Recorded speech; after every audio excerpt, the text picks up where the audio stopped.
Bismillahirrahmanirrahim. Assalamualaikum warahmatullahi wabarakatuh. Alhamdulillah, alhamdulillahi rabbil alamin. Wa bihi nasta'in ala umurid dunya waddin. Wa ala alihi wa sahbihi ajmain. Qala rabbi shrah li sadri wa yassir li amri wahlul 'uqdatam min lisani yafqahu qawli. Amma ba'd.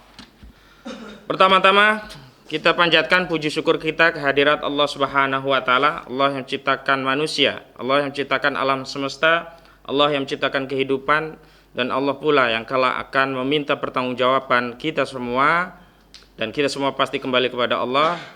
Di yaumil akhir kelaklah kita akan mempertanggungjawabkan seluruh amal kita. Siapa saja yang beramal baik sesuai dengan perintah dan juga menghindari seluruh larangan Allah, maka akan beramal soleh dan akan kembali kepada ridha Allah. Dan siapa saja yang menentang Allah Subhanahu wa taala berada pada murka Allah dan ada pada maksiat, dan tentu saja ujung dari perilaku maksiat apalagi kekufuran adalah ada di neraka. Salawat beriring salam semoga terlimpah curahkan kepada baginda Rasulullah Muhammad sallallahu alaihi wasallam. Beliau adalah qudwah kita, uswatun hasanah yang telah memberikan teladan bagaimana kita melakukan aktivitas dalam kehidupan, termasuk bagaimana kita melakukan kontrol kepada kekuasaan, atau dalam perspektif akidah Islam disebut sebagai muhasabah lil hukam, yakni meluruskan apa yang bengkok, mengoreksi penguasa secara legal formal, sebagaimana juga di negara kita sudah menyatakan diri sebagai negara hukum. Karena itu konteks untuk melakukan kontrol kepada kekuasaan tentu saja menggunakan sarana hukum.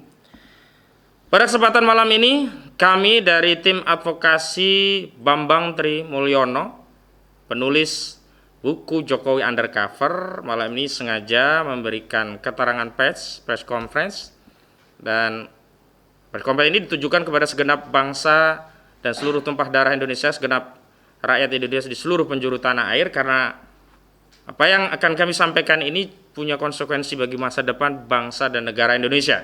Ini tidak sekedar aktivitas yang berkaitan dengan pribadi saudara Bambang Tri Mulyono, tapi ini berkaitan dengan masa depan bangsa Indonesia. Karena itu mohon untuk diperhatikan apa-apa yang akan kami sampaikan, dan tentu saja kami sekaligus nanti akan mengklarifikasi sejumlah statement dari Istana, dari KSP, yang nanti juga akan secara rinci disampaikan oleh rekan kami Riki Fatamazaya. Dan yang paling penting adalah kami ingin menyampaikan apa sih yang menjadi poin-poin gugatan yang 2 hari ini ramai diperbincangkan di sosial media, bahwa memang benar kami sudah mengajukan gugatan di Pengadilan Negeri Jakarta Pusat, gugatan perbuatan melawan hukum.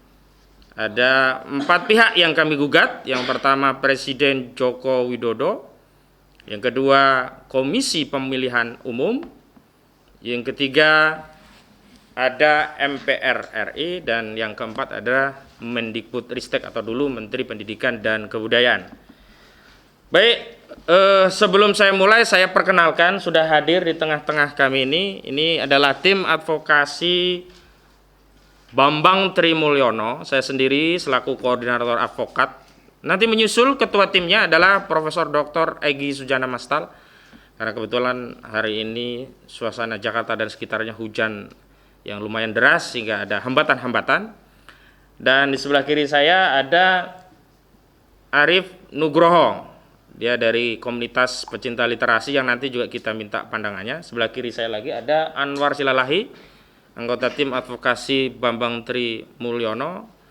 Dan dari ujung ada Ustadz Irwan Saifullah, tokoh agama yang juga ikut membersamai apa yang kami lakukan dan selalu memberi arahan kepada kami. Dan juga ada rekan sejawat dan juga anggota tim kami, Riki Fatamazaya Munte SHMH. Dan yang berbaju merah tepat di sebelah kanan saya ini adalah apa yang dikenal sebagai Jokowi Undercover itu tidak lepas dari karya beliau. Beliau adalah Pak Bambang Tri Mulyono. Dan kami memang menamakan diri sebagai tim advokasi Bambang Tri Mulyono.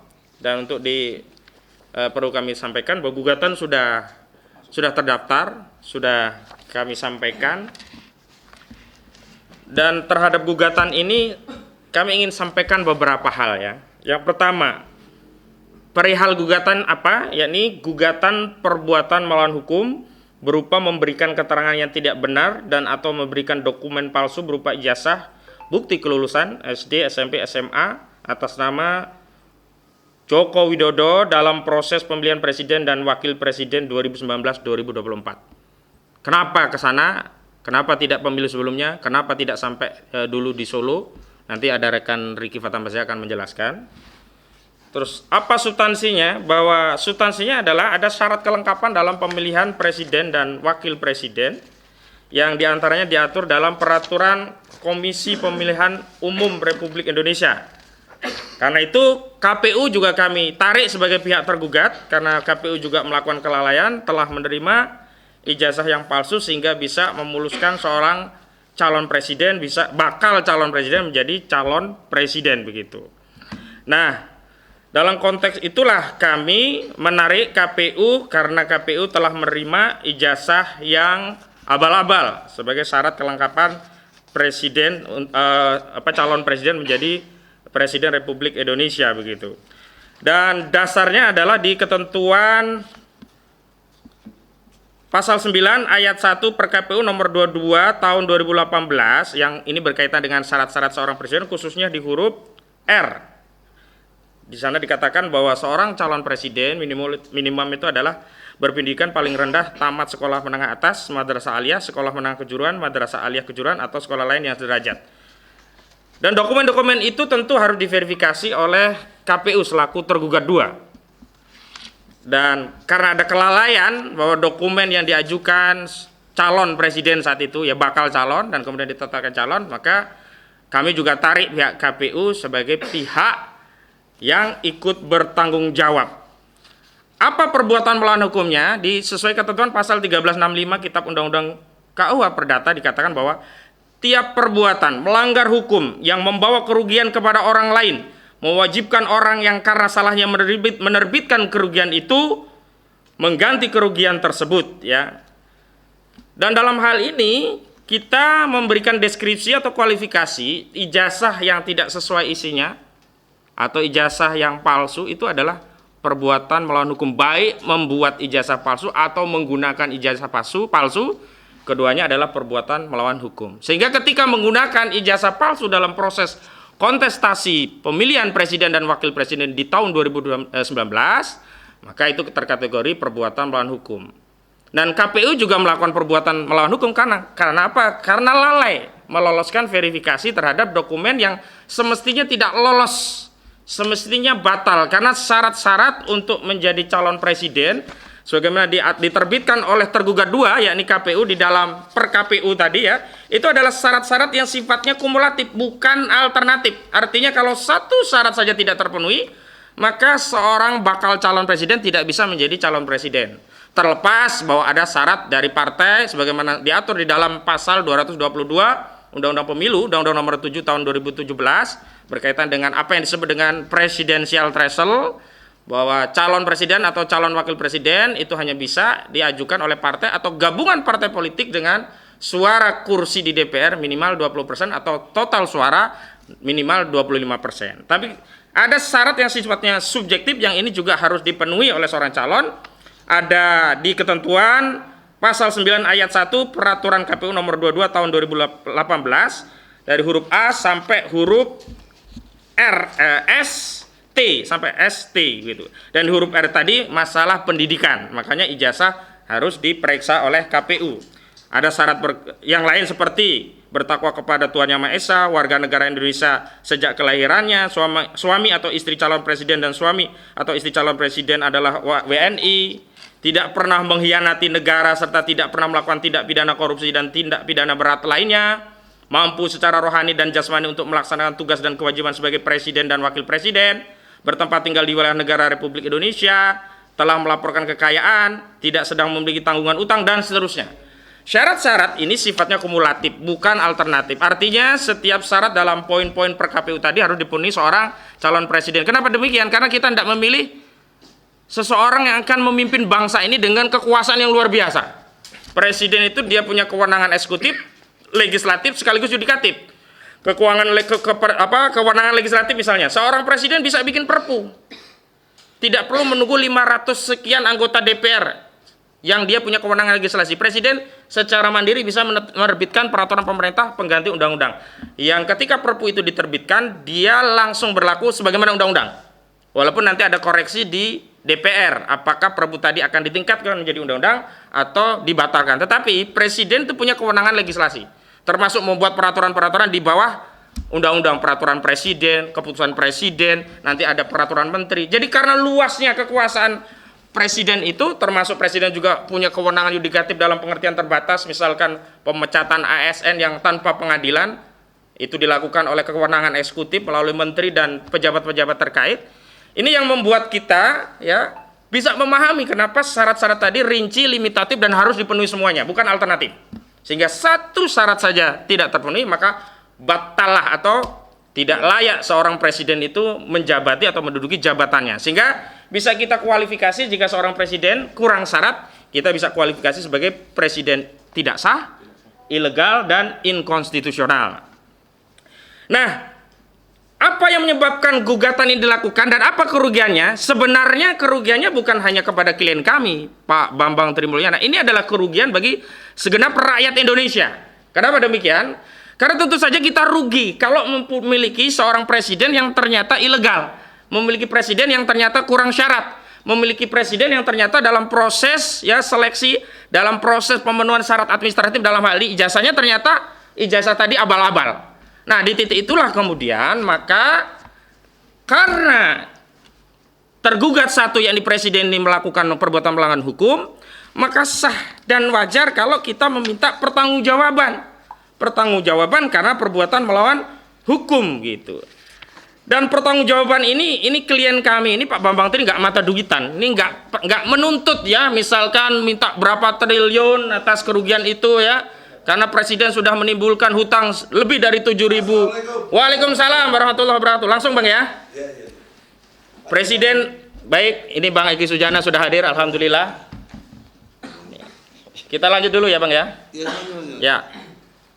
Jadi meskipun presiden misalkan telah menambah utang negara kita 7.000 triliun lebih, maka sebenarnya sah-sah saja kalau menuntut membayar. Tapi klien kita ini tidak, dalam tanda petik, tidak mengejar materi, tapi lebih kepada kepentingan bangsa dan negara Indonesia. Maka tidak ada satupun petitum dari tuntutan kita itu untuk apa? Untuk mengganti rugi dalam bentuk uang. Tetapi kita meminta kepada presiden untuk apa? Untuk bertanggung jawab secara konstitusional. Yakni apa? Ya karena dia tidak memenuhi syarat sebagai presiden, karena ada syarat administrasi sebagai presiden ternyata abal-abal, ya kita minta pertanggungjawabannya apa? Berhenti dari jabatannya. Jadi karena 1369 tadi terpenuhi, melakukan perbuatan melawan hukum, harus mengganti kerugian. Kerugiannya sebenarnya dengan dia berhenti sebenarnya belum cukup dengan kerusakan yang ditimbulkan dari aktivitas seorang presiden yang tidak memenuhi syarat. Tetapi karena kita paham, kita butuh bernegara agar tidak termakan oleh dosa-dosa masa lalu, paling tidak kita minta berhentilah. Sehingga bangsa ini punya waktu untuk segera memperbaiki diri dan menatap masa depan jauh lebih baik. Karena urusannya presiden berhenti, maka kita menarik lembaga MPR RI, Majelis Permusyawaratan Rakyat Indonesia. Kenapa kita tarik MPR RI? Karena di dalam proses konstitusional yang berwenang menetapkan berhentinya presiden dari jabatannya itu bukan DPR, bukan DPD, bukan Mahkamah Konstitusi, tetapi yang berwenang mengeluarkan penetapan presiden berhenti dari jabatannya itu adalah lembaga Majelis Permusyawaratan Rakyat. Jadi kita minta presiden menyatakan berhenti, kemudian ditindaklanjuti oleh Majelis Permusyawaratan Rakyat Republik Indonesia untuk melakukan sidang istimewa dalam rangka menetapkan ya pemberhentian presiden tadi secara permanen, secara konstitusional. Memang kami juga tarik ya Mendikbud, Ristek dulu Mendikbud ya, Menteri Pendidikan dan Kebudayaan. Kenapa produk-produk ilegal tadi seharusnya dalam kontrol Kementerian Pendidikan dan Kebudayaan. Memang kita mengabaikan sekolah-sekolahnya, tapi kita fokus pada produknya, yakni Menteri Pendidikan dan Kebudayaan yang hari ini menjadi menteri dibandling Menteri Pendidikan dan Kebudayaan Ristek, Riset dan Teknologi. Jadi kita minta agar Menristek itu tunduk pada putusan ini. Jadi kita menggugat ini tidak menggunakan mekanisme DPR karena kita tidak meminta pemakzulan presiden. Tidak, karena itu kita tidak tarik DPR, kita juga tidak tarik Mahkamah Konstitusi untuk mengadili, karena kita mau mengaktifasi pasal 8 ayat 1 Undang-Undang Dasar 1945. Kita tidak mengaktifasi pasal 9A Undang-Undang Dasar 1945.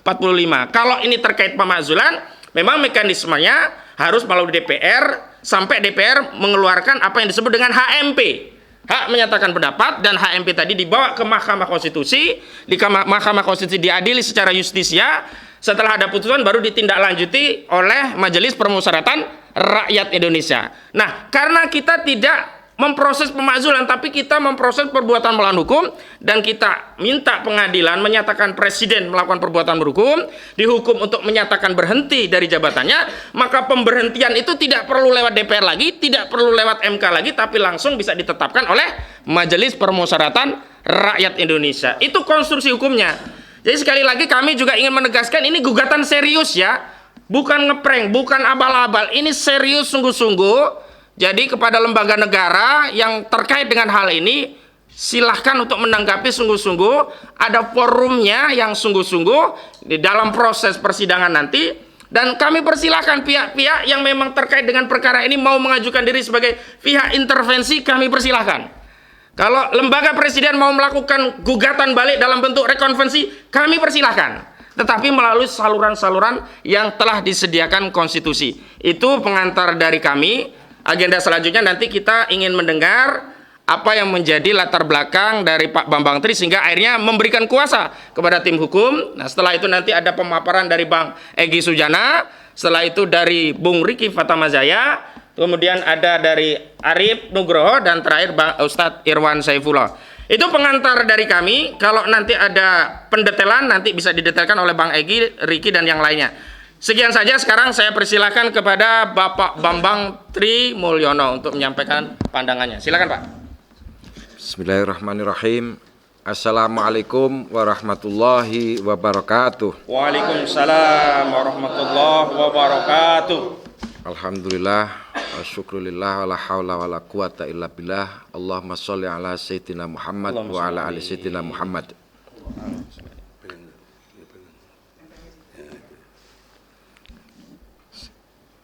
Saudara-saudara sekalian sebangsa dan setanah air, saya Bambang Tri Mulyono, penulis buku Jokowi Undercover 1 dan Jokowi Undercover 2, yang beberapa waktu terakhir menyampaikan isi buku saya yang kedua ini secara terbuka kepada masyarakat melalui media-media yang ada.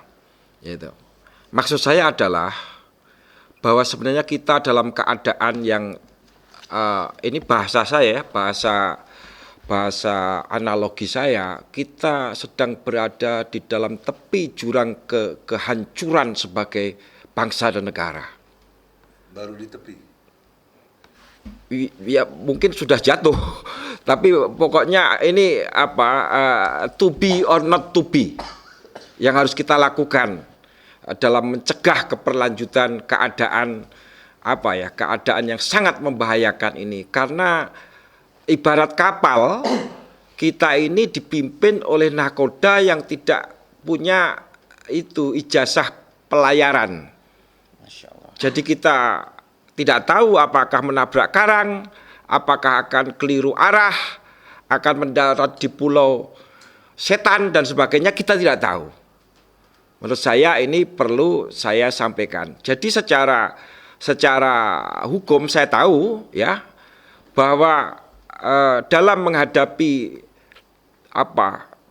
masalah yang dipunyai Pak Jokowi soal ijazah ini, yang berlaku adalah presumption of guilt. Kita bisa menduga beliau bersalah sebelum beliau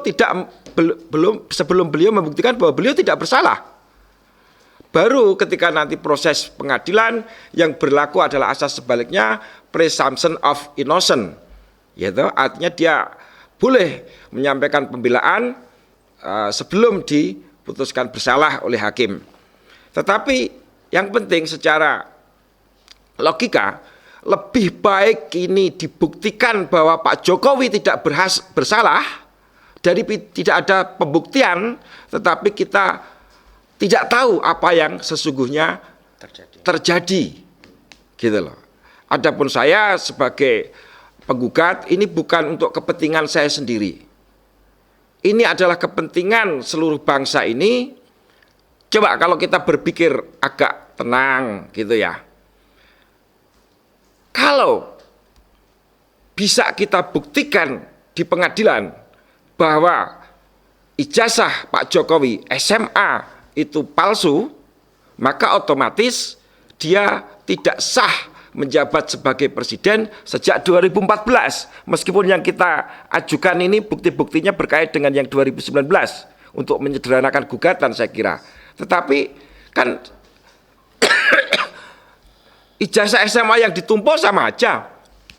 Yang palsunya sejak 2014. Artinya sejak 2014 kita tidak mempunyai seorang presiden yang boleh menandatangani seluruh dokumen negara. Nah, coba kita berpikir tenang sedikit. Jangan pikir pro kontra. Jangan a priori terhadap apa yang saya lakukan. Yaitu. Berarti utang-utang yang ditandatangani pemerintah ini kepada pihak-pihak lain selama di dalam masa kepresidenan Pak Jokowi tidak sah secara hukum, batal demi hukum. Itu artinya kalau kita bisa buktikan itu, kita bisa membebaskan anak cucu kita dari beban hutang itu. Ya kan? Saya juga mempunyai pandangan yang jelas terhadap masalah utang ini. Utang yang harus dibayar oleh anak cucu itu secara paradigmatik sudah salah. Masa kita yang tanda tangan yang nanggung anak cucu? Gitu loh. Secara paradigma waktu. Sekarang paradigma ruang. Orang yang berada di pojok desa yang jauh dari jalan tol itu nggak tahu urusannya apa-apa dengan jalan tol, tidak pernah mengambil keuntungan apapun dari keberadaan jalan tol.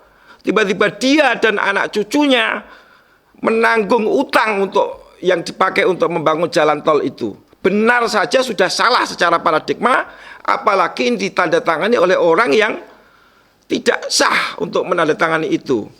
Jadi sebenarnya ini masalah-masalah yang kita pentingkan. Nah, jadi kalau gugatan ini berhasil, ya kita bisa membuktikan ijazah Pak Jokowi ini palsu, maka yang bahagia adalah seluruh rakyat Indonesia tanpa pandang bulu. Jadi saya heran kalau ada pihak yang menghalangi usaha pembuktian hukum untuk membuktikan ijazahnya Pak Jokowi palsu. Gitu loh. Gitu. Jadi tidak ada ruginya kita membuktikan.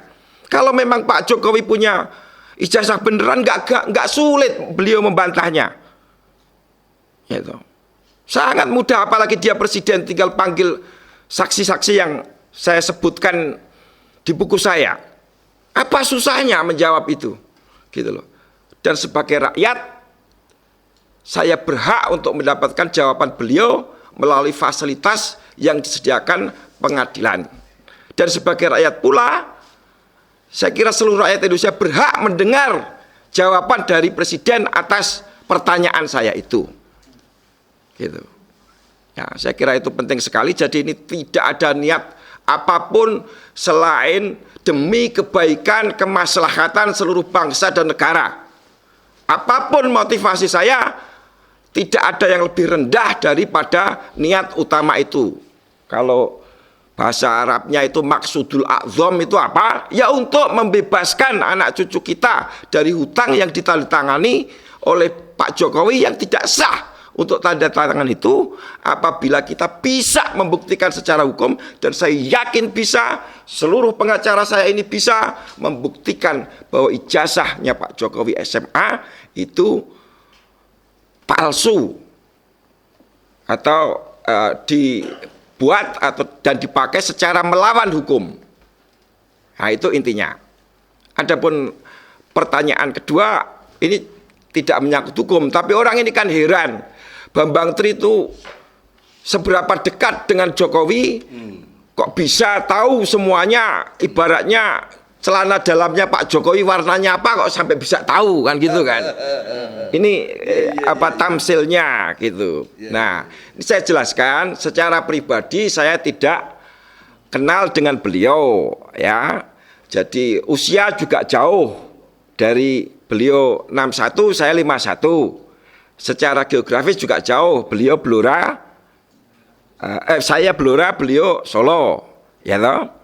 Tetapi saya ini orang Blora dan bapaknya Pak Jokowi, Pak Heru Purnomo, itu sering datang ke Blora.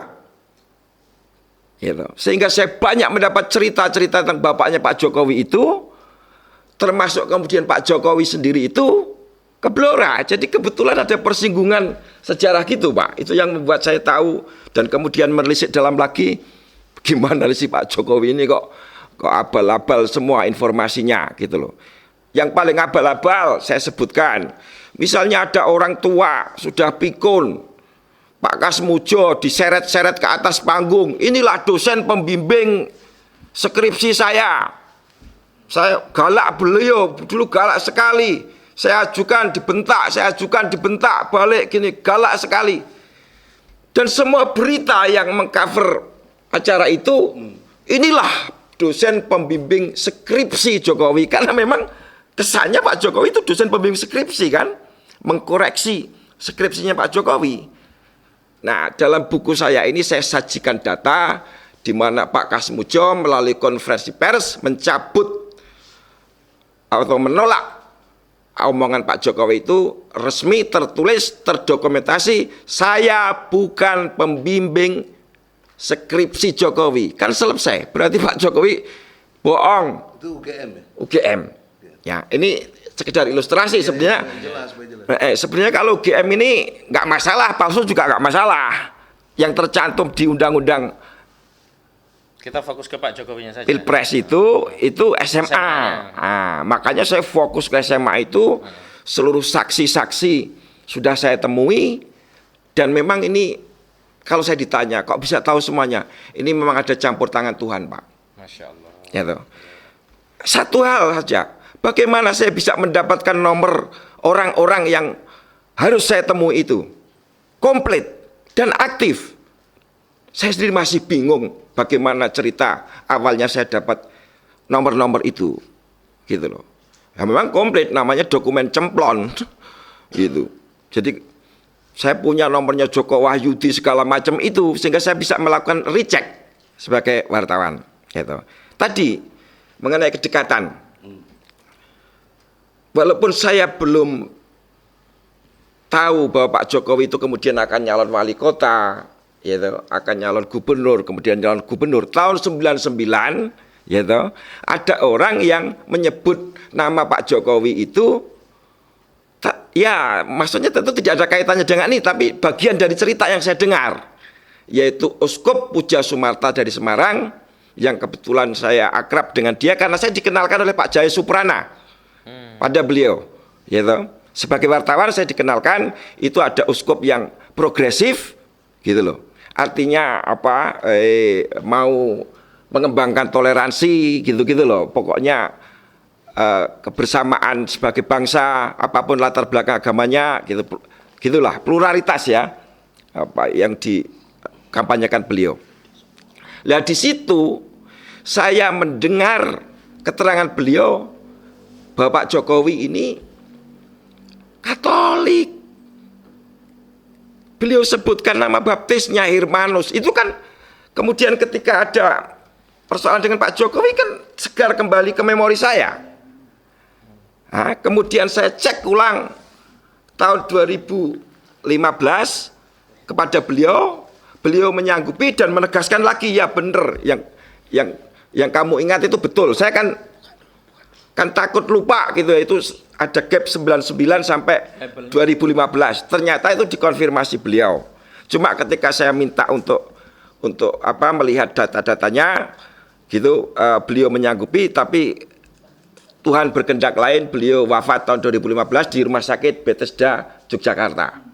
Ya, ini kedekatan. Kedua, masalah betapa seringnya kunjungan orang tua Pak Jokowi dan Pak Jokowi sendiri ke Blora. Hah? Karena kemudian saya banyak dengar cerita toh, karena saya orang Blora toh. Ya, ini kedekatan psikologis Pak Egi.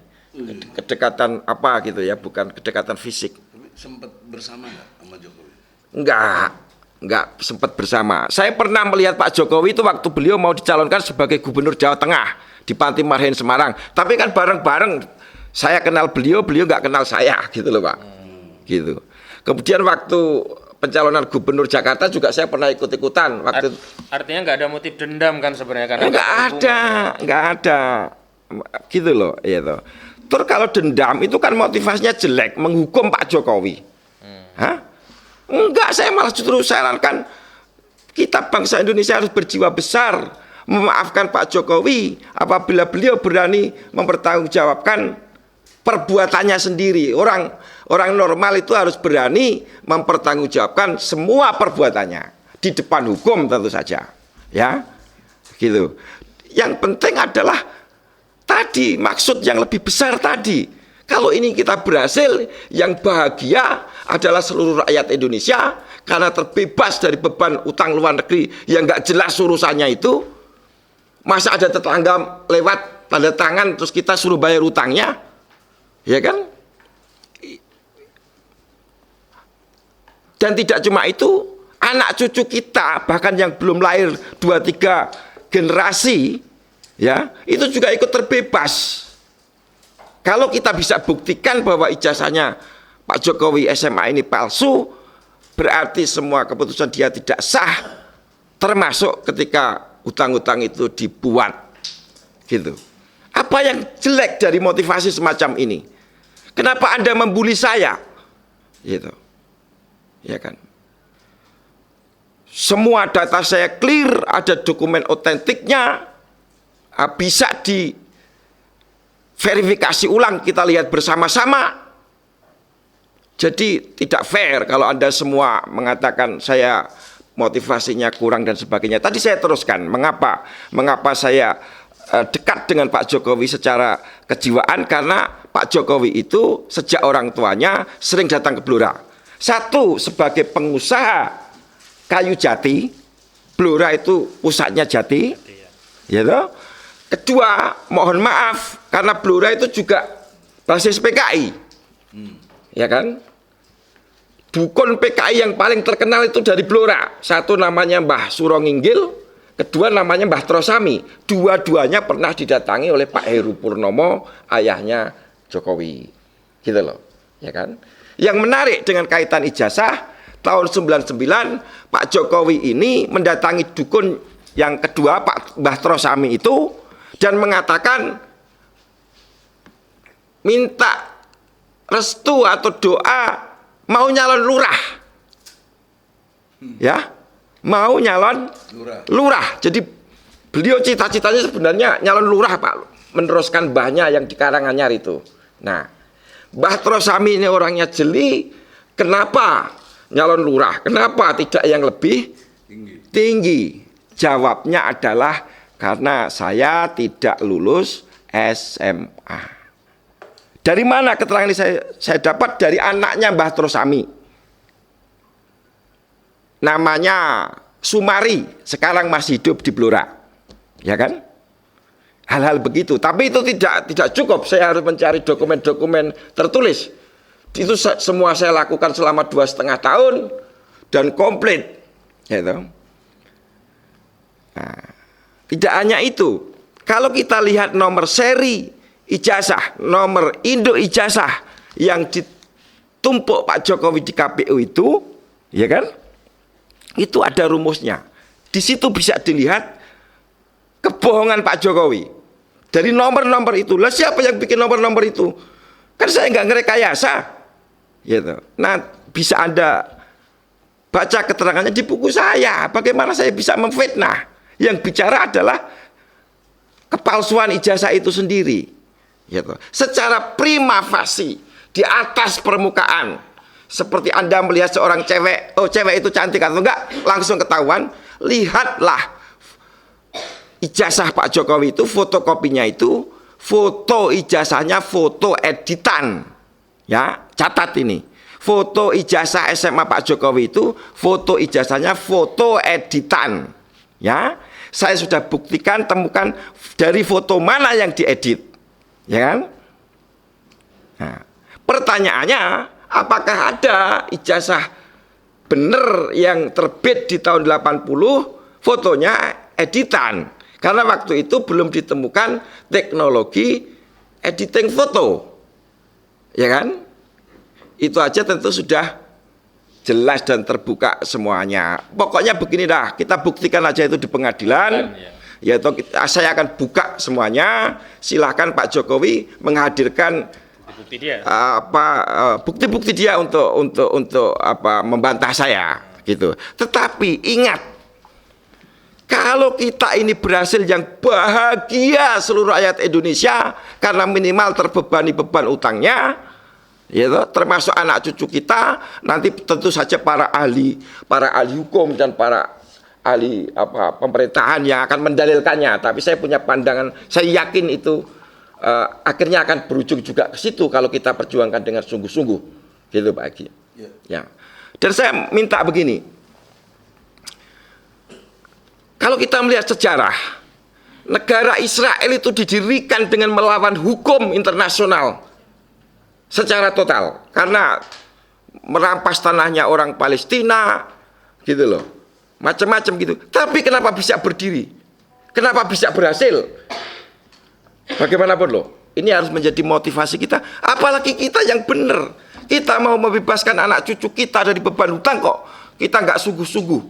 Gitu. Ada dasar hukumnya, yaitu pembuktian ijazah Pak Jokowi palsu di pengadilan tentu saja, ya kan?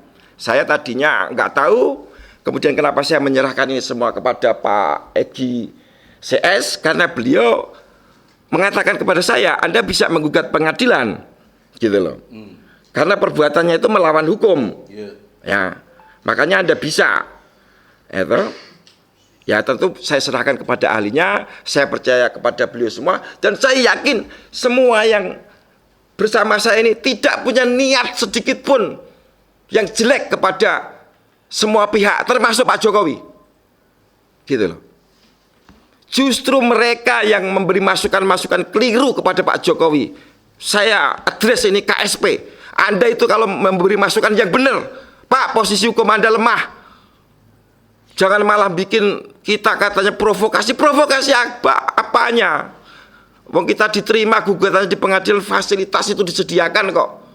Jangan memperkeruh suasana ini. Marilah kita selesaikan dengan sejernih-jernihnya supaya semua tidak menjadi perpecahan di antara sesama anak bangsa, gitu. Selanjutnya saya siap untuk melakukan semua prosedur di pengadilan. Akan saya uraikan semua data yang saya miliki di sana, dan saya minta dukungan kepada seluruh bangsa Indonesia, gitu. Baik yang punya pendapat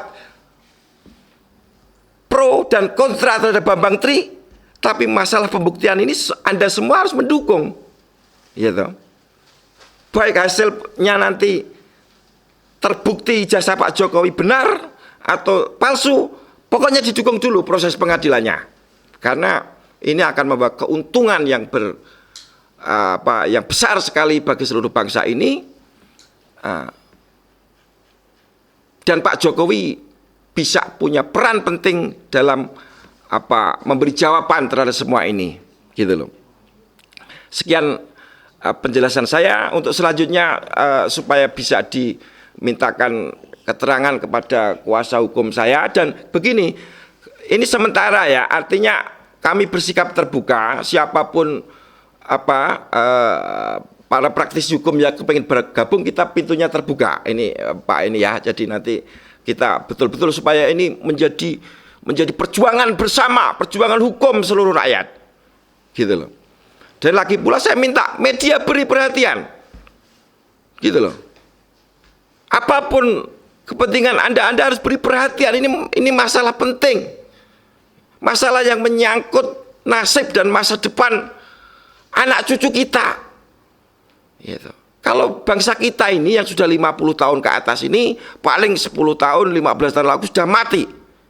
Ya toh? Jadi kita tidak bertindak atau tidak berbuat hanya untuk kepentingan kita, tapi untuk anak cucu kita, masa depan bangsa ini apakah bisa pulih menjadi bangsa yang besar, yang kuat, yang tidak punya hutang luar negeri, yang membangun di atas kekuatan kaki sendiri. Ya toh? Dan sebagainya dan sebagainya. Sekian keterangan saya, mudah-mudahan Allah Subhanahu wa taala menolong kita. Amin, ya rabbal alamin. Dan membebaskan seluruh rakyat dari prasangka buruk terhadap niat daripada menggugat ijazah palsu Pak Jokowi ini di pengadilan. Sekian, mohon maaf bila ada kata-kata yang salah. Wallahul muwaffiq ila aqwamit thoriq. Wassalamualaikum warahmatullahi wabarakatuh. Waalaikumsalam warahmatullahi wabarakatuh. Perlu kami konfirmasi bahwa gugatan kami sudah terdaftar secara sah dengan nomor perkara 592 atau 592 garing PDTG garing 2022 garing PNJKT PST. Sehingga mohon maaf kepada seluruh pihak yang mengklaim atau menuduh ini abal-abal, sudah verified ya. Nanti rinciannya oleh rekan Riki Fatamazaya. Selanjutnya dari Bang Egy Sujana selaku Ketua Tim Advokasi Bambang Trimulyono. Dan karena ini beririsan Bang Egy, selain Pak Bambang Tri menggugat, ternyata tiba-tiba ada panggilan polisi dari Direktorat Tindak Pidana Cyber kepada Gus Nur.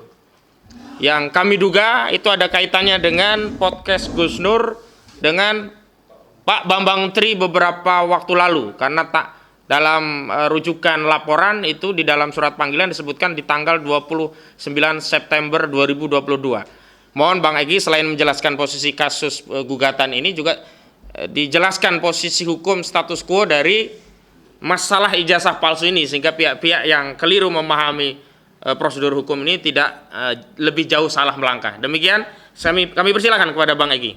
Ya, cukup. Udah ya? Sama ya. Ya, auzubillahi minasyaitonirrajim. Bismillahirrahmanirrahim. Assalamualaikum warahmatullahi wabarakatuh. Waalaikumsalam warahmatullahi wabarakatuh. Takbir. Allahu Akbar.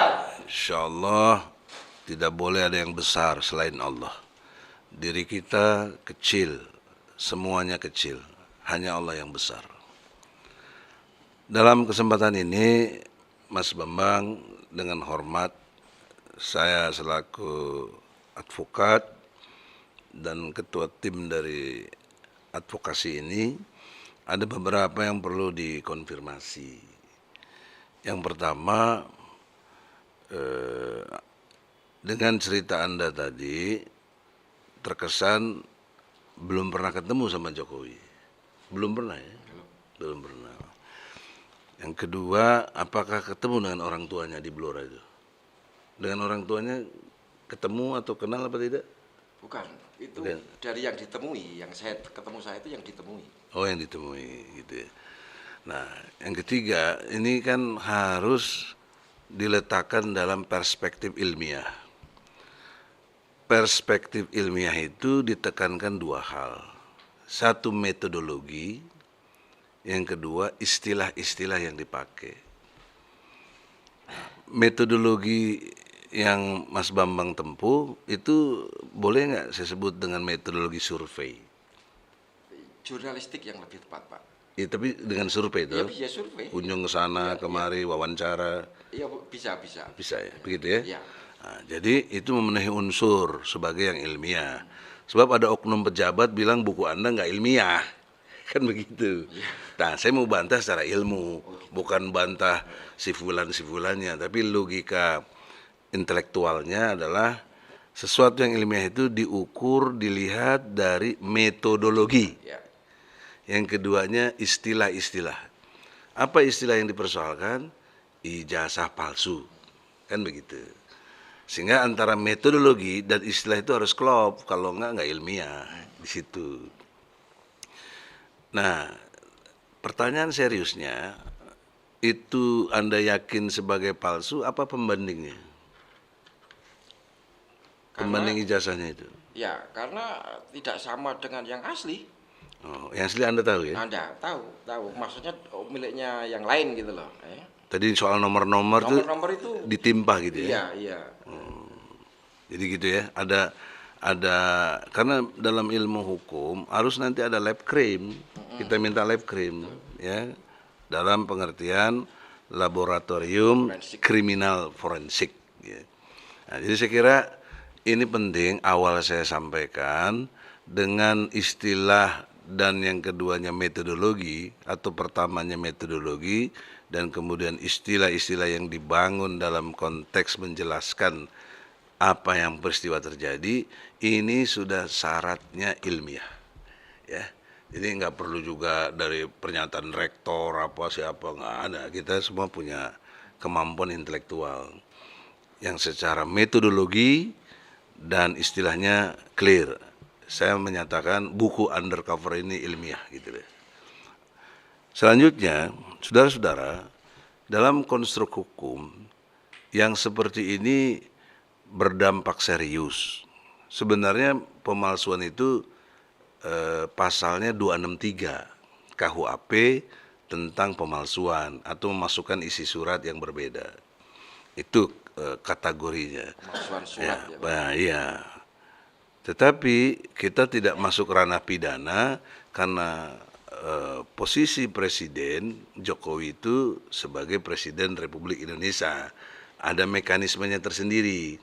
Ya, mestinya di impeachment karena berkait dengan pasal 7A Undang-Undang Dasar 45, presiden yang melanggar atau berbuat pelanggaran terhadap hukum, korupsi atau melakukan perbuatan tercela maka dapat di impeachment. Itu logika hukum yang kita bangun, Undang-Undang Dasar 45 dan undang-undang organiknya KUHP tadi. Nah, tapi kenapa kita salurkan dalam pengertian hukum perdata? Karena ada juga pasal 1365. Pasal 1365 menerangkan tiap-tiap perbuatan melawan hukum yang dikenal dengan PMH, perbuatan melawan hukum dan menimbulkan kerugian bagi orang lain, maka yang menimbulkan kerugian itu diwajibkan ganti rugi gitu. Konstruk ini yang kita pakai, ya kan? Karena kalau konstruk pidana nggak bisa lapor ke polisi anak buah presiden, ya, susah mau menjalankannya, ya. Dan tata krama dalam hukum tata negara kita selama presiden itu tidak bisa dipidana gitu loh, ya. Tapi bisanya di impeachment. Nah, nanti kalau setelah ini perdatanya bisa goal, insya Allah seperti yang Anda harapkan juga dan kita semua harapkan, itu bisa berdampak kalau setelah diberhentikan menjadi pidananya diangkat. Ya. Nah, tapi kaitannya dengan Gus Nur, ini penting sekali secara ilmu hukum, bahwa peristiwa hukum Bambang Tri ini yang kami advokasi sudah masuk ranah hukum perdata. Karena ini hukum perdata, maka implikasi seriusnya secara hukum ini yang didahulukan. Tidak boleh ada peristiwa lain dalam kaitan dengan ijazah palsu diperiksa Gus Nur. Nanti saya sudah dikasih surat panggilannya itu hari Kamis. Ini harusnya batal demi hukum, tidak boleh dipanggil. Ini kan ranah perdata. Buktikan dulu, proses dulu hukumnya, ya. Jadi oleh karena itu, tolong sudi kiranya yang terhormat Bapak Kapolri, Bapak Sigit, Jenderal Sigit, untuk mengkondisikan penegakan hukumnya itu yang benar gitu loh. Ya, jadi saya minta hari Kamis sebiksanya sudi kiranya para penyidik sepakat dengan ilmu hukum, ya, karena kita sama-sama belajar hukum. Ketika ranah perdata dimainkan atau dipanggungkan atau diajukan, maka pidana dikebelakangkan. Nah, itu juga ada seingat saya peraturan Mahkamah Agung nomor 1. Nah, dalam pengertian inilah, saudara-saudara, Saudara Bambang Tri dalam posisi hukum adalah memiliki hak hukum. Dikaitkan dengan pasal 27 ayat 1 Undang-Undang Dasar 45, setiap warga negara berkesamaan kedudukannya dalam pemerintahan dan hukum tanpa kecuali. Jadi tanpa kecuali ini nggak ada urusan dengan presiden. Everybody sama saja. Ya. Jadi jangan lagi ada oknum, lu siapa, kau siapa, siapa kau, ya kan? Ya. Ini Undang-Undang Dasar 1945 pasal 27 ayat 1. Yang baik Pak, rakyat berani menggugat presiden ini kan. Ini satu, betul. Jadi Anda tadi sudah clear, motivasi tidak ada kedendam, tidak ada kebencian, bahkan tidak kenal, ya. Anda melihat hasil survei Anda dengan metode wawancara, dengan metode cari data-data yang benar gitu loh. Nah itu dibenarkan juga oleh KUHAP. Karena kalau cara Anda mendapatkan data-data tidak benar, batal demi hukum juga. Itu masalahnya gitu loh. Nah oleh karena itu kita masuk ke ranahnya perdata, kita terhindar dari itu semua. Jadi kita bisa betul-betul lihat perbuatan melawan hukumnya apa. Nah, kalau dalam kasus cerita ini, perbuatan melawan hukumnya adalah memalsukan ijazah. Nah, pertanyaannya apakah fokus SMA atau juga yang universitas? Iya, sampai SMA. SMA saja. SD, SMP-nya? Iya, bisa. Palsu juga? Iya. Jadi kan nggak sekolah dia? Iya, bukan. SD SMP yang asli kan punya, Oh, gitu. tapi taunya disesuaikan dengan yang palsu itu kan jadi palsu semua. Gitu ya. Iya. Tapi berarti Jokowi itu sekolah apa enggak, kuliah apa enggak ya? Kalau kuliah Lihat- pasti enggak, Pokoknya enggak ya? ya SMA itu aja. itu rektor UGM-nya jadi Menseknek tuh bagaimana? Ya justru itu sangat jelas sekali bahwa kaitannya apa gitu loh. Kenapa rektor aktif jadi Mensesnek? Gitu loh. Ya. Ya itulah mungkin bargaining politiknya dan lain sebagainya. Tapi poin pentingnya adalah hak hukum yang melekat pada setiap warga negara, dalam hal ini Bambang Tri dan kami sebagai advokatnya, mohon semua menghormati hukum. Kalau kita menempatkan hukum sebagai panglima. Dan yang lebih utama lagi, Undang-Undang Nomor 18 Tahun 2003 pasalnya 16, kami sebagai advokat di dalam membela kliennya di dalam maupun di luar sidang tidak boleh digugat dan tidak boleh dituntut secara pidana. Ada imunitas. Ini bukan imunitas istilahnya, tapi perlindungan hukum bahwa ketika kita membela seperti ini, polisi dan siapapun ya, kejaksaan juga yang punya hak juga sebagai penegak hukum, karena penegak hukum itu 4 di Indonesia berdasarkan pasal 5 ya, insya Allah dari Undang-Undang Nomor 18 tadi, bahwa sebagai penegak hukum yaitu hakim, jaksa, polisi, dan kami advokat. Jadi tolong leverage kita ini setara dengan jaksa, hakim, dan polisi, ya, advokat. Karena kalian lahir lewat undang-undang tentang kehakiman, undang-undang tentang kejaksaan, undang-undang tentang kepolisian. Nah, kami juga undang-undang tentang advokat. Ada setara kita. Nah, itu namanya hak hukum yang melekat pada diri kami. Kami membela aktivis, ya, yang namanya Bambang Tri, betul-betul menjadi satu peristiwa hukum yang harus dihormati. Maka oleh karena itu, jika ada bahasa premannya yang colek-colek ente atau ganggu-ganggu kita, itu udah melanggar hukum, ya. Jadi sudi kiranya polisi bertindak, jangan polisi justru mengkelabui kita dan lain sebagainya yang membuat kita ini justru tidak dijaga. Karena fungsi polisi tribrata, melindungi, mengayomi, melayani rakyat. Ya, Undang-Undang Nomor 2 Tahun 2002 tentang kepolisian. Selanjutnya, di dalam konteks kita sudah masuk ranah hukum, jadi kita tinggal ingatkan juga pengadilan negeri, karena kita pernah menggugat Jokowi, juga pernah gugat DPR, semuanya dinyatakan pengadilan negeri tidak berwenang. Padahal sudah 8 kali sidang, sudah ada mediasi. Kok tiba-tiba tidak berwenang? Jadi gimana logika hukumnya gitu loh. Ya, itulah kezoliman yang nyata. Dan lebih teknis lagi, sidangnya jam 1, jam setengah 1 sudah diputus. Padahal kita belum ikut sidang.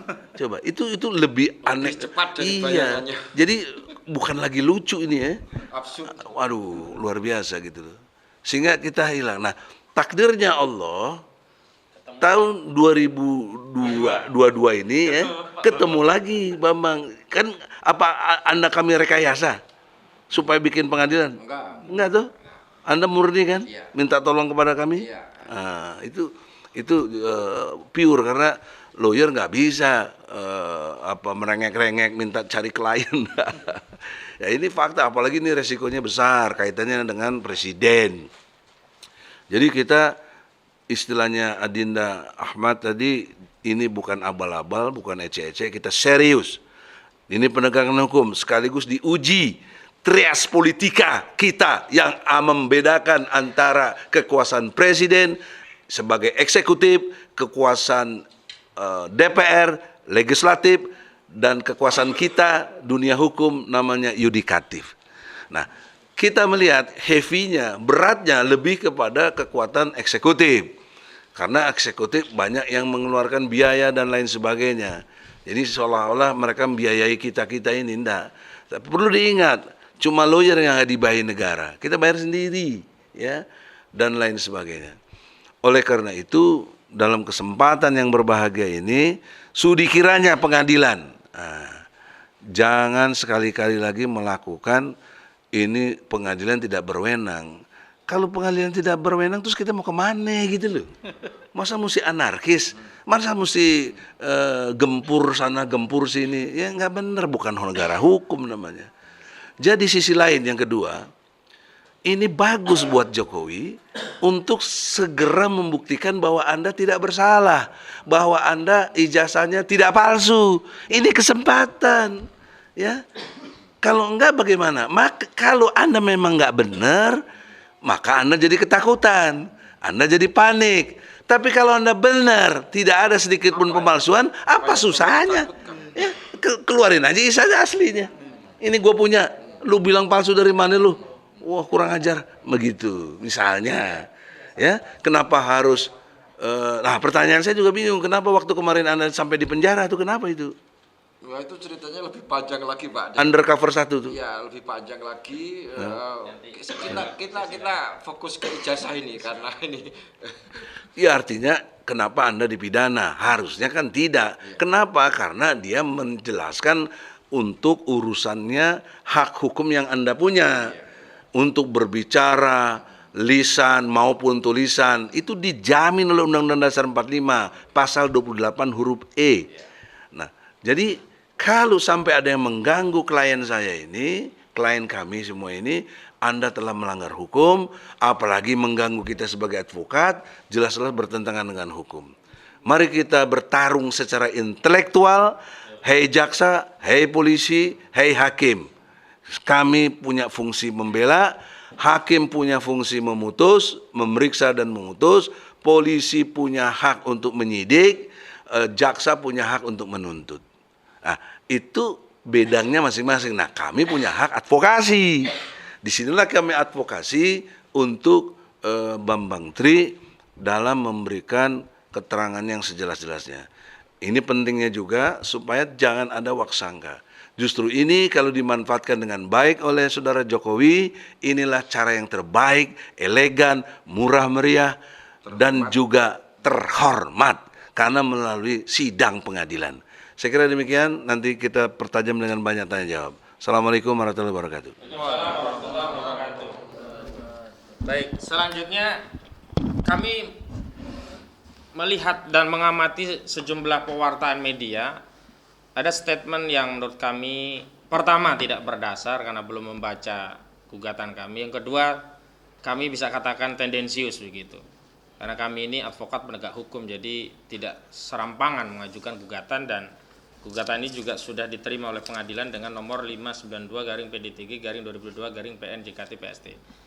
Karena ada statement dari KSP yang menurut kami perlu kami klarifikasi, kami persilahkan rekan Riki Fatamazaya untuk menyampaikan pandangannya. Langsung aja ya. Bismillahirrahmanirrahim. Assalamualaikum warahmatullahi wabarakatuh. Terima kasih kepada Bang Ahmad Gozinuddin. Terima kasih kepada Abang Egy Sujana, Profesor Doktor, dan juga prinsipal kami, yakni Bapak yang sudah memberikan kuasa kepada kami, Pak Bambang Tri, yang masyarakat luas juga sudah kenal beliau, dan ternyata selepas di penjara gitu ya, beliau ini tidak surut gitu keberaniannya, malah membuat buku lagi gitu ya. Nah, dalam hal ini kami sebenarnya ingin menyatakan beberapa hal, karena tadi rekan-rekan tadi juga sudah menyampaikan posisi gugatan perbuatan melawan hukum ini di Pengadilan Jakarta Pusat. Tetapi yang paling saya ingin tekankan adalah pernyataan-pernyataan yang disampaikan oleh KSP, Kepala Staf Kepresidenan, dalam hal ini tenaga ahli, ini Bapak Ade Irfan Pulungan. Yang beliau itu mengatakan awalnya sih baik ya, di covernya baik, seolah-olah bahwasanya itu adalah hak begitu ya. Tapi di tengah dan di akhirnya ini yang justru kami akan tanggapi. Padahal beliau juga sudah menyatakan di awal, beliau belum baca gitu ya. Belum baca. Tapi terakhir di tengah dan di akhir beliau itu berkomentar. Dan komentarnya seolah-olah ini hanya sebagai apa saja untuk cari sensasi.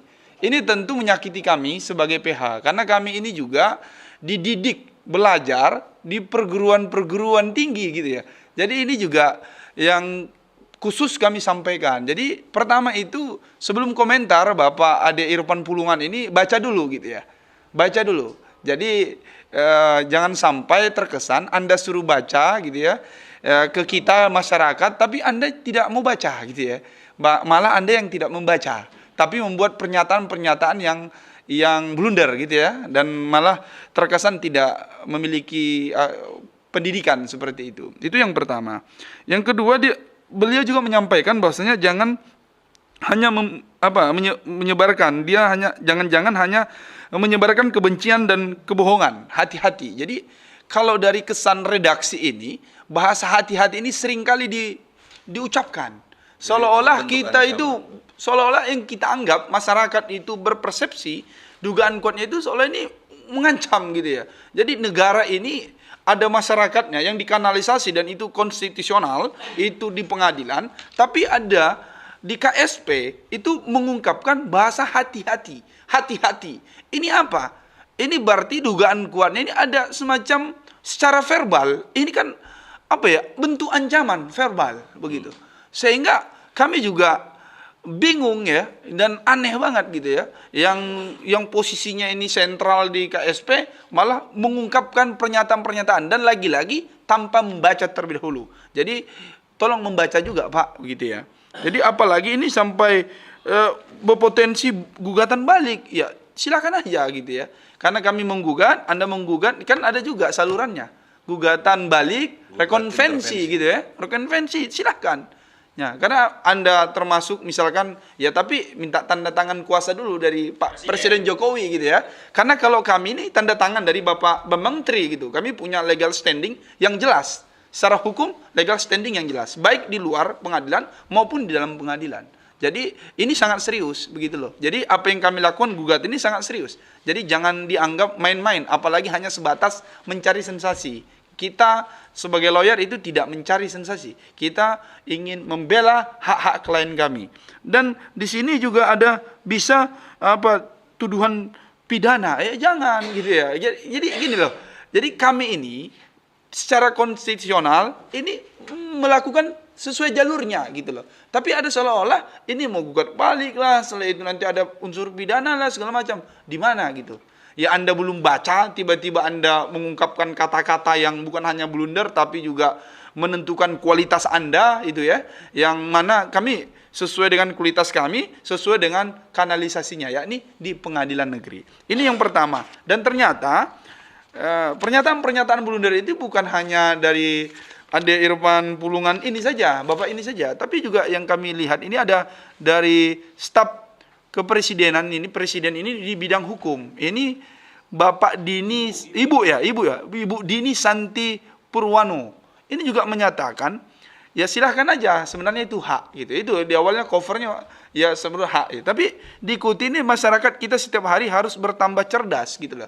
Ya kami juga sebagai kuasa hukum ini bagian dari masyarakat yang memiliki kualifikasi dalam hal ini pengacara, yang memberikan bantuan hukumnya kepada klien kami, Pak Bambang ini, kami juga cukup cerdas gitu ya. Dan jangan juga terkesan kami ini mengada-ngada gitu ya. Karena kami punya saksi gitu ya. Kami juga punya data-data yang kami kumpulkan, dan yang paling penting sebenarnya bukti pelaporan kami diterima oleh Pengadilan Negeri Jakarta Pusat itu menunjukkan syarat-syarat administratif di awal itu terpenuhi, sehingga kami punya hak untuk membela klien kami, walaupun prosesnya tetap ada ke depannya, tapi belum lagi Anda baca secara detail, tapi membuat pernyataan-pernyataan yang sama dengan tim Anda sebelumnya.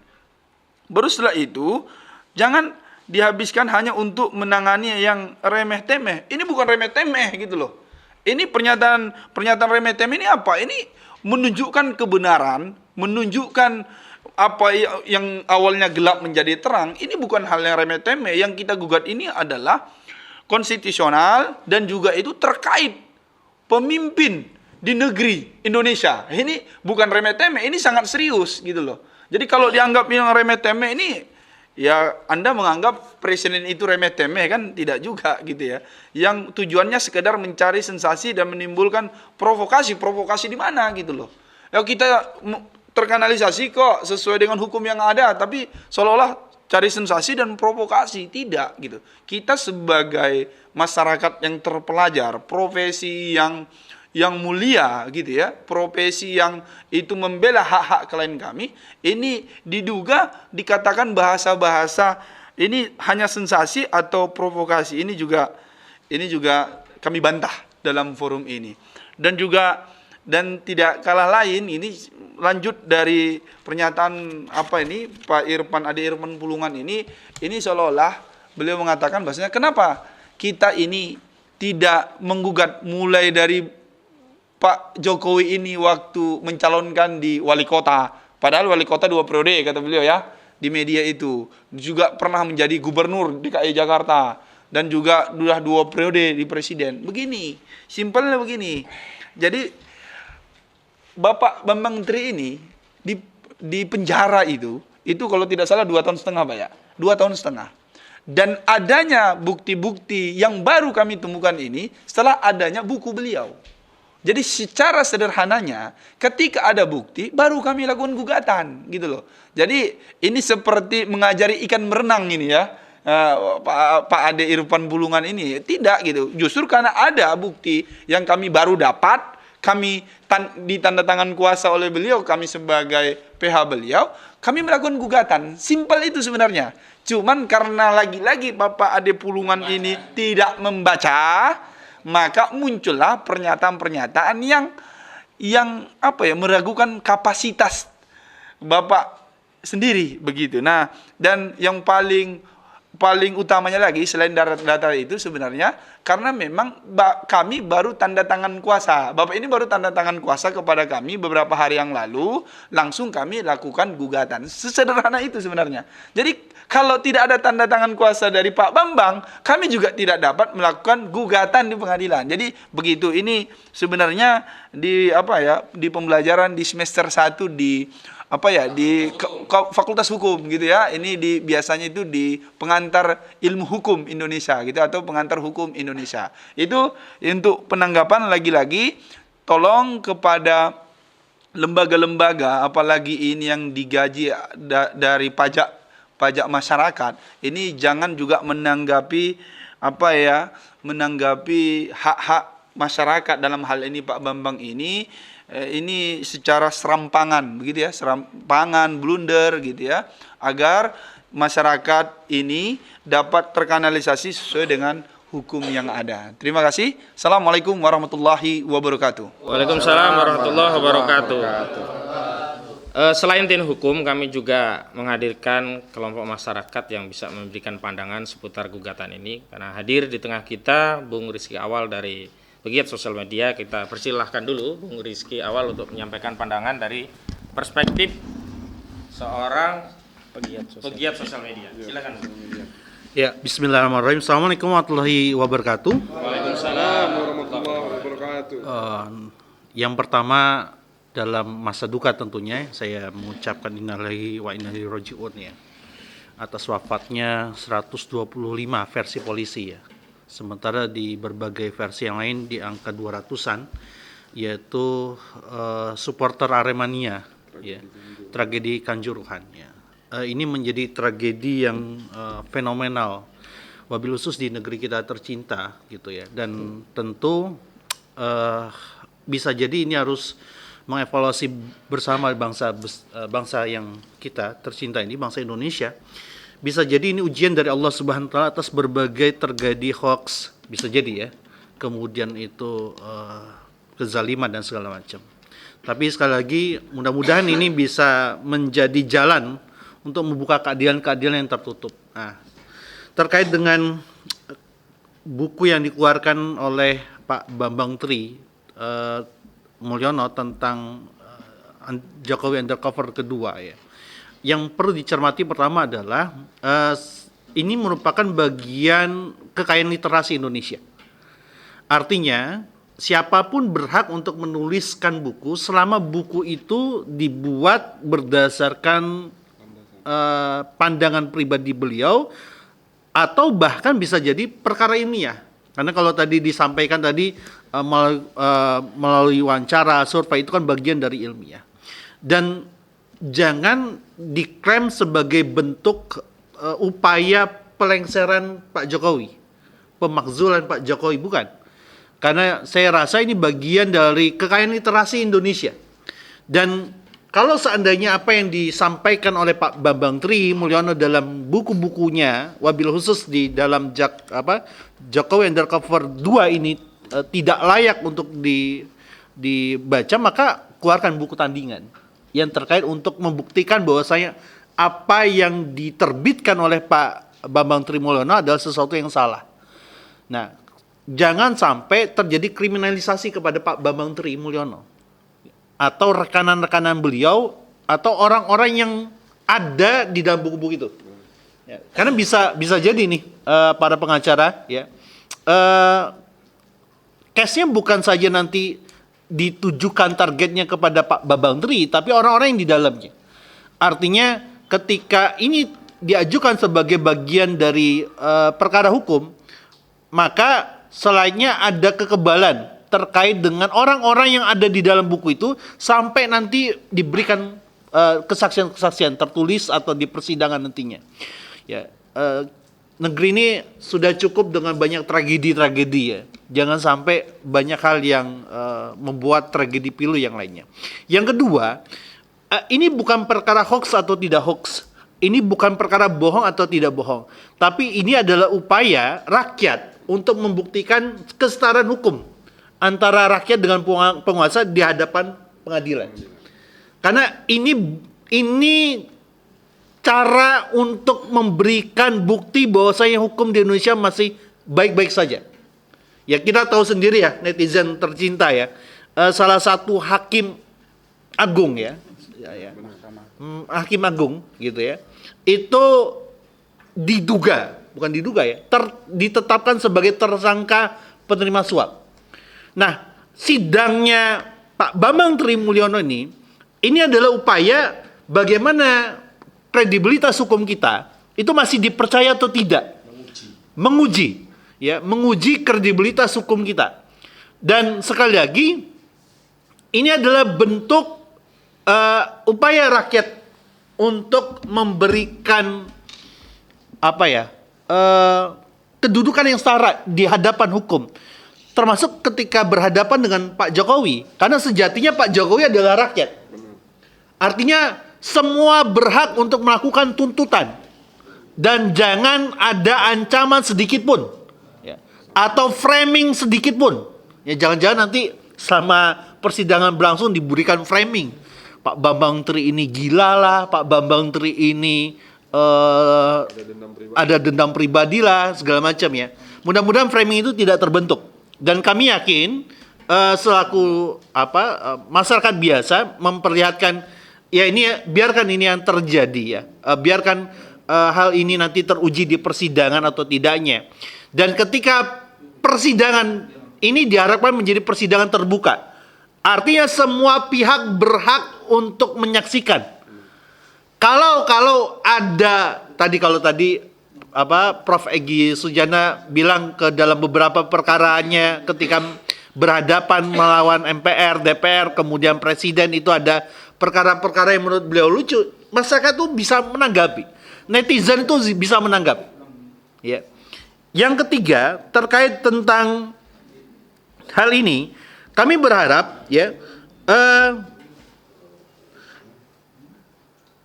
gelar kasus ini ya harus mengedepankan prasangka baik itu terhadap Pak Bambang Tri Mulyono selaku penulis buku dan klien dari teman-teman hukum, ada Bang Ahmad Rozinuddin, ada Bang Riki Fatamazaya, ada juga Prof. Egy Sujana ya.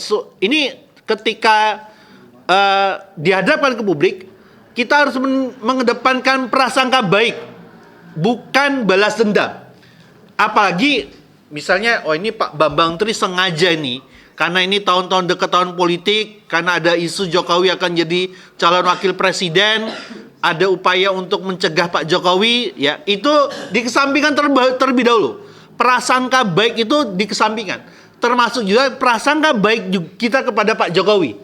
Mudah-mudahan Pak Jokowi hadir sebagai rakyat biasa untuk membuktikan dan menjadi saksi ya dari yang digugat oleh Pak Bambang Tri Mulyono ini. Semua hal ini ya teman-teman semua, netizen semua ya, agar bisa ya video ini tidak ditonton saja, tapi di-share ya, disimak, disebarkan, jangan dipotong-potong setengah-setengah atau yang mengambil framing buruknya, bukan. Semuanya harus diperlihatkan kepada publik bahwasanya ada upaya hukum yang wajib dilakukan, yang harus dilakukan oleh Pak Bambang Tri Mulyono sebagai warga negara biasa untuk membuktikan apa yang ditulisnya adalah suatu realitas, fakta. Kalau seandainya di persidangan beliau itu ternyata misalnya hakimnya mengatakan salah misalnya, tapi tidak bisa dituntut bahwasanya perkara ini hoax, bukan. Karena ini bentuk pengujian. Harus dibuktikan. Jangan sampai setelah diputus kemudian nanti dibanding, dilawan bahwasanya Pak Bambang Tri melakukan hoax, bukan. Justru Pak Bambang Tri ini tipikal orang yang gentle, berani ya, membuktikan diri, salah ya salah, benar ya benar. Ya. Ya.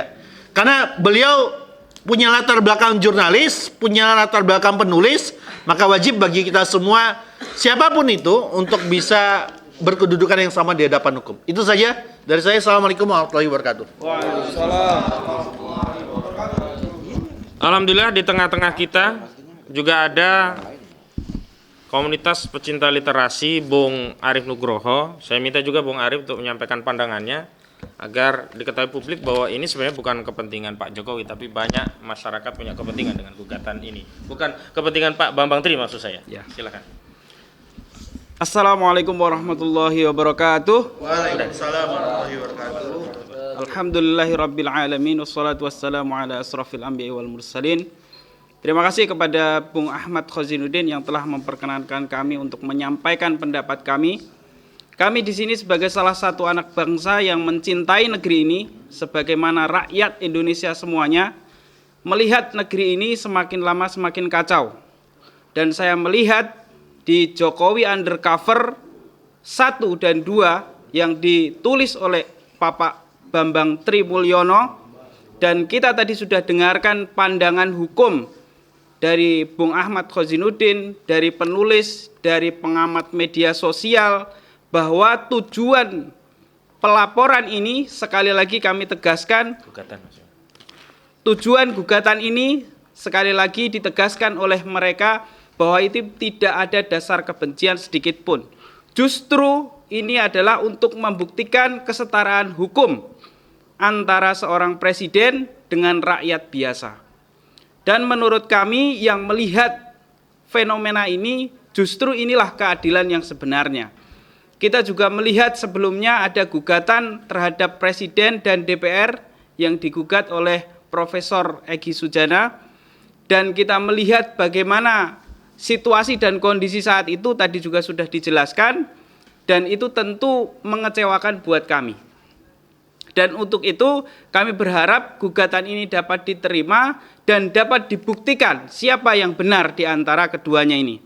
Apakah ijazah yang ditujukan kepada Pak Jokowi ini dalam rangka pemilu, tadi disebutkan menurut peraturan KPU tahun 2018 huruf R, tadi disebutkan bahwa minimal ijazah itu adalah SMA atau sederajat. Dan ini tentu sesuai dengan apa yang disampaikan oleh Pak Bambang Tri, yang dibuktikan oleh beliau bahwa ijazah Bapak Joko Widodo disebutkan di situ bahwa itu adalah ijazah palsu. Nah, mari kita sama-sama rakyat Indonesia ini melihat, kita bisa melihat keadilan hukum di negeri ini. Apakah ini akan bisa menguji sekali lagi kepada aparat kepolisian, apakah betul-betul netral ataukah tidak. Saya sendiri sebelumnya adalah seorang karyawan di salah satu perusahaan, dan untuk masuk ke perusahaan minimal ijazahnya adalah kuliah atau S1, dan untuk menempuh ijazah S1 itu harus 16 tahun minimal. Kalau SMA itu adalah 12 tahun, dan 12 tahun untuk lulus SMA. Nah, bagaimana mungkin untuk menjadi seorang pimpinan sebuah negara menggunakan ijazah yang ijazahnya itu tidak menyelesaikan 9 tahun sekolah. Dan ini menurut saya pertanyaan untuk masa depan. Bagaimana masa depan negeri ini seandainya ini dibiarkan? Kalau seandainya apa yang dituduhkan oleh Pak Bambang Tri ini benar, apa kemudian masa depan Indonesia nanti mau seperti apa? Nah, maka wajar kalau seandainya pengangguran negeri ini saat ini menurut data dari BPS itu ada 8,40 juta. Nah, bisa jadi para pengangguran ini sebenarnya sudah lulus SMA, hanya saja untuk masuk kerja saja sulit gitu. Nah, kalau sudah lulus SMA masuk kerja sulit, kok ini bisa ijazahnya palsu, bisa memimpin sebuah negara. Nah, ini kan aneh. Tapi ini masih dalam pelaporan, nah mudah-mudahan kita masih dalam gugatan, mudah-mudahan kita mengharapkan jangan sampai kemudian pihak aparat ini, aparat kepolisian khususnya ya, berlaku adil kepada rakyat ini, karena kita melihat potret kepolisian saat ini sebagaimana tadi yang disebutkan oleh Bung Rizky awal. Sebelumnya kita mendapati kasus Sambo yang sampai dengan detik ini kasusnya masih berjalan, dan banyak orang yang menyatakan kasus ini sangat rumit, lika-liku. Belum selesai Sambo, ada kasus soal Aremania yang meninggal hingga ratusan orang di Stadion Kanjuruhan, dan konon itu terjadi karena pelanggaran peraturan FIFA nomor 9B, yaitu larangan menggunakan gas air mata yang dilakukan oleh aparat. Dan mudah-mudahan sekali lagi kami sebagai rakyat Indonesia ingin melihat bagaimana seorang kepolisian Republik Indonesia ini berlaku adil. Seandainya apa yang disampaikan oleh Bapak Tri ini, pelaporan ya Bang? Gugatan yang disampaikan oleh Pak Bambang Tri ini diterima, dan nanti dengan legowo Pak Presiden Jokowi mau datang membuktikan Kalau ternyata gugatan ini salah, sungguh kami sebagai rakyat, sebagai anak bangsa yang menginginkan keadilan di negeri ini sangat bangga sekali kepada Pak Jokowi.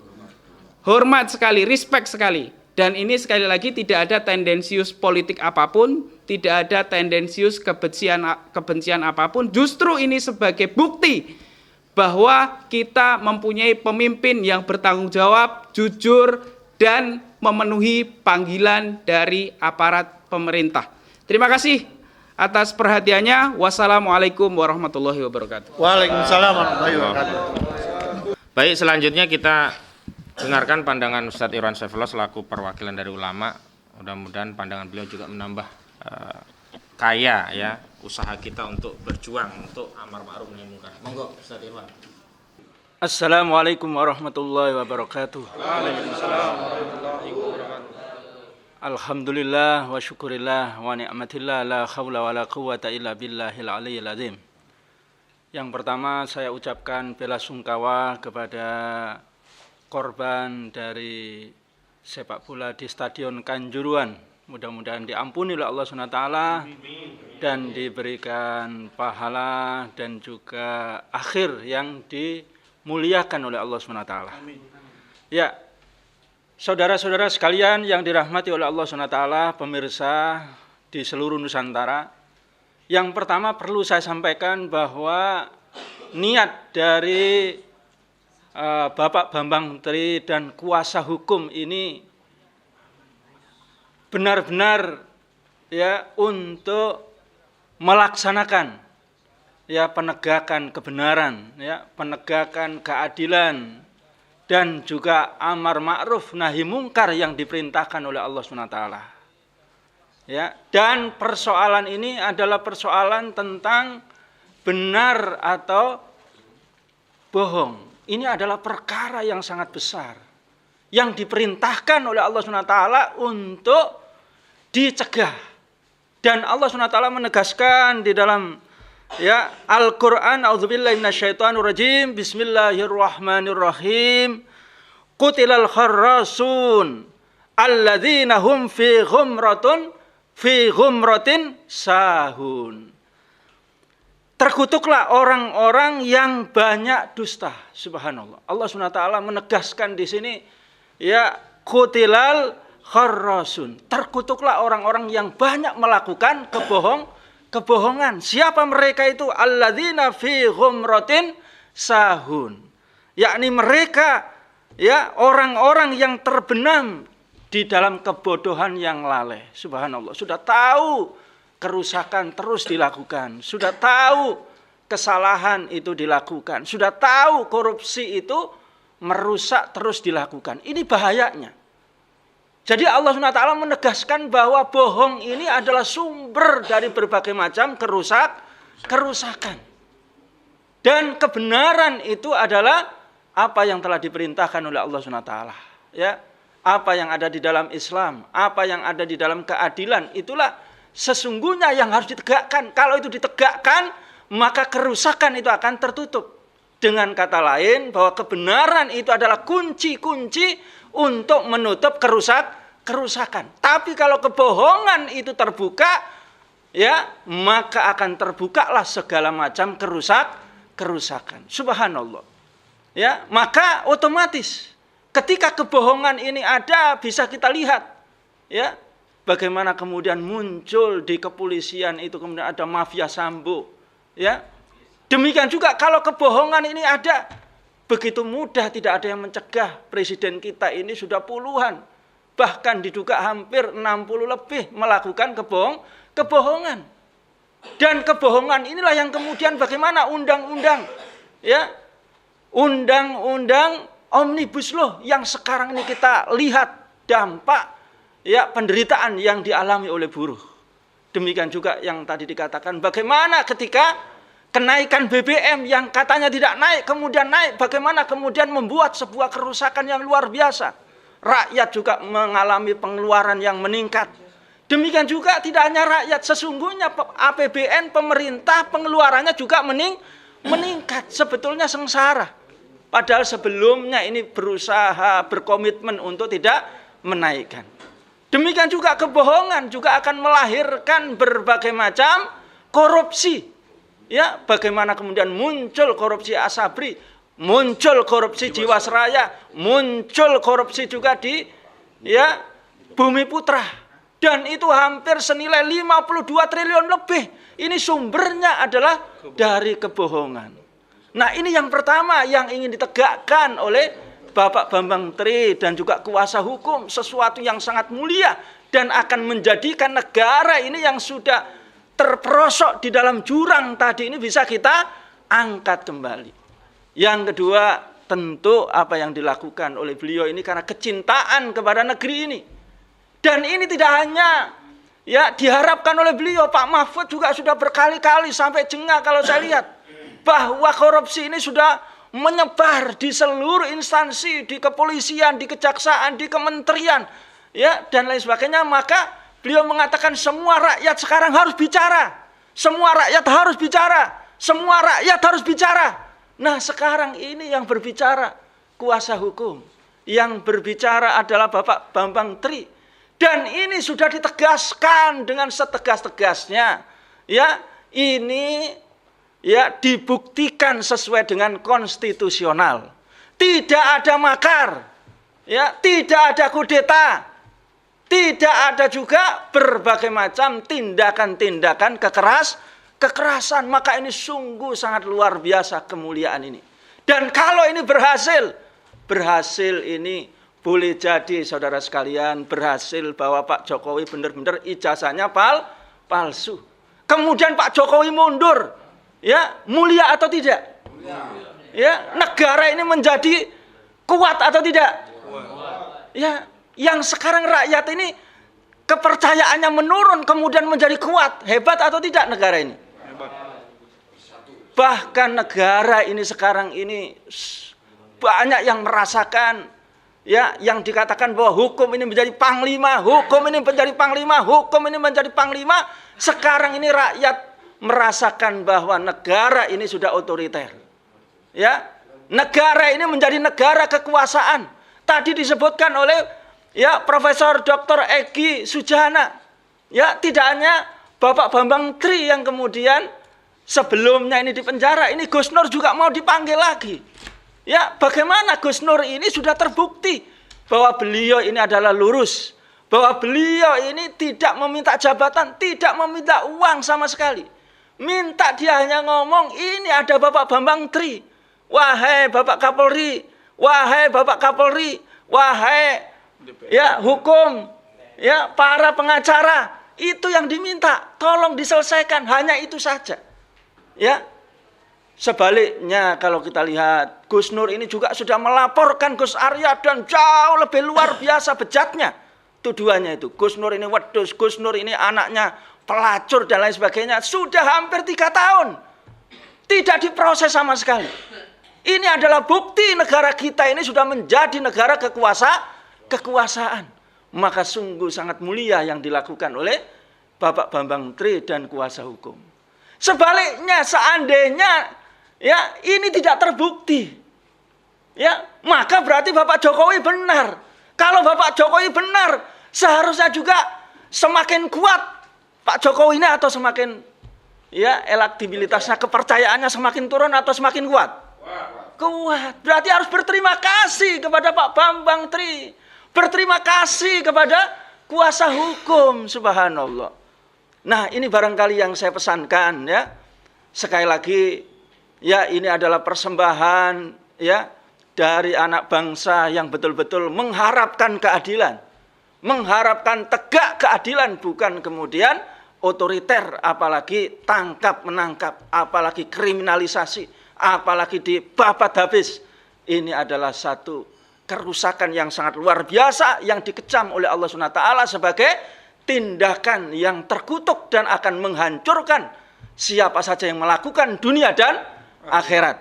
Ini barangkali pesan kami, mudah-mudahan sampai kepada Bapak Jokowi dan juga sampai kepada penegak hukum, sehingga ini bisa diselesaikan dengan sebaik-baiknya, seadil-adilnya, kemudian membawa negara ini menjadi lebih baik lebih baik dan lebih baik lagi. Assalamualaikum warahmatullahi wabarakatuh. Waalaikumsalam warahmatullahi wabarakatuh.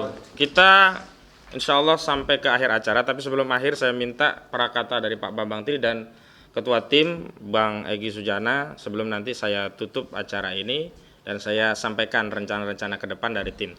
Kepada Pak Bambang, monggo Pak. Ya, saya kepingin memberi satu contoh ya. Itu kan ada logika yang coba dibangun orang terutama di medsos untuk membantah saya. Ya. Ya itu kan sudah pernah jadi wali kota. Sudah pernah jadi gubernur. Kalau ijazahnya palsu nggak bisa dong jadi wali kota dan jadi gubernur sebelum jadi presiden. Kan seperti itu. Saya kira ini cukup sering disampaikan orang, Bang Egy ya. Tapi kita punya presiden yang namanya Pak Josephine Saragih, itu sudah pernah jadi Bupati Tapanuli. Oh, iya. Nah, tapi baru terbuka ya? Iya, pernah 2 kali malah. Nah, ketika mendaftar menjadi calon gubernur Sumatera Utara, terbuktilah ijazah SMA-nya palsu. Berarti itu lolos di waktu nyalonkan bupati kan? Ini persis seperti itu Jadi itu nggak bisa dijadikan alasan bahwa itu nggak mungkin kalau sudah pernah nyalon wali kota terus gubernur terus ijazahnya palsu kok bisa nyalon presiden, nggak bisa dong, gitu loh. Buktinya aja Pak Josephine Saragih itu. Yaitu kedua, saya sebagai penggugat Pak Jokowi, saya menggugat Anda karena menghormati Anda. Kalau saya nggak menghormati Anda selaku presiden, saya tidak akan menggugat. Ngapain menggugat orang gila? Saya menggugat Anda karena saya anggap Anda waras, mempunyai kemampuan untuk bertanggung jawab atas segala perbuatan Bapak di muka hukum. Ini perlu ditekankan. Lah yang lain-lain ada KSP ngomong macam-macam itu ya kita anggap ya mereka harus ngomong begitu kan, pekerjaannya memang begitu. Ya untuk melindungi presiden dari yang mereka anggap sebagai potensi serangan. Kita itu nggak menyerang. Orang menggugat di muka pengadilan itu tidak ada maksud menyerang, gitu loh. Justru untuk memberikan kesempatan yang digugat ini membantah dengan segala cara yang ada. Dan itu semua dimiliki Pak Jokowi. Dia presiden kok, bisa panggil kepala sekolahnya, bisa panggil kepala kantor itu, bisa panggil ketua KPU barang. Kalian harus tampil, buktikan ijazah saya tidak palsu. Kan mestinya seperti itu. Jadi ini supaya jernih ya pemahaman kita terhadap pengajuan gugatan ini. Saya kira begitu. Ini Bang Egy mungkin bisa komentar lebih banyak. Ya, bismillahirrahmanirrahim. Assalamualaikum warahmatullahi wabarakatuh. Assalamualaikum. Singkat, jelas. Kenapa harus ijazahnya dipalsukan? Tadi omong-omong sejenak dengan Mas Bambang Tri, itu pernah kelas 1 SMA ya? Ya, tidak naik 2 kali. Tidak naik kelas, betul? 2 kali. 2 kali tidak naik kelas. Jadi dikeluarkan. Oh, dikeluarkan. Di sekolahnya di mana waktu itu? Di SMA 6 Solo. Sekolah apa? SMA 6 Solo. SMA 6 Solo. Kelas 1 tidak naik 2 kali sehingga dia nggak punya ijazah. Ada saksinya itu. Ada saksinya menurut beliau nih. Namanya Pak Suryo Atmanto. Namanya Pak Suryo Atmanto. Masih hidup? Jadi direktur utama PT Bukit Asam, Pak. Oh gitu. Ya. Berarti masih hidup ya? Masih.